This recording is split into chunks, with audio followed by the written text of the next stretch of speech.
Hayat Tahrir al-Sham's defense collapsed in southern Idlib.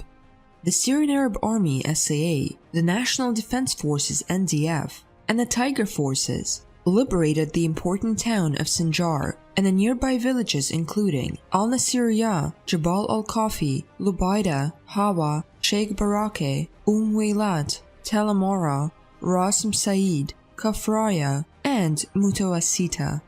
Hayat Tahrir al-Sham (HTS) did little to defend its positions in the area, but released a statement accusing other militant groups of betraying the HTS efforts to repel the SA advance.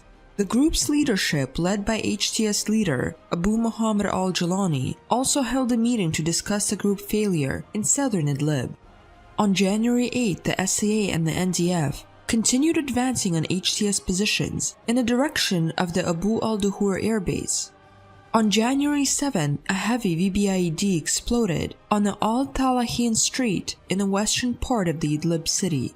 The VBIED reportedly targeted the headquarters of the al-Qaeda-affiliated militant group Ajnad Caucasus. 25 civilians and militants were killed, and many others were injured.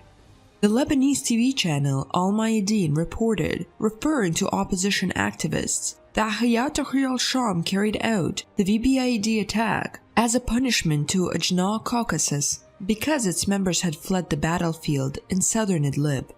The collapse of the militants' defense in southern Idlib led to the growth of internal tensions among militant groups operating in the province. On January 7th in eastern Ghouta, government forces broke a siege imposed by Tahrir al-Sham and HTS on the armored vehicle base. The SAA had captured the grain mills area northwest of the base and attacked positions of Tahrir al-Sham in the northern part of Harasta. The advance was actively supported by the Syrian Air Force. On January 8, the SAA further advanced in an attempt to secure the recent gain.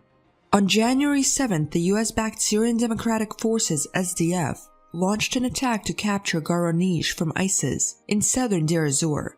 According to an Arab SDF unit, Al-Shaitat Lightning, the US-backed force, had opened a route to allow ISIS members to withdraw from the area. Separately, the SDF announced that its members had repelled an ISIS attack on al-Bahra and killed 27 ISIS members and downed 3 UAVs.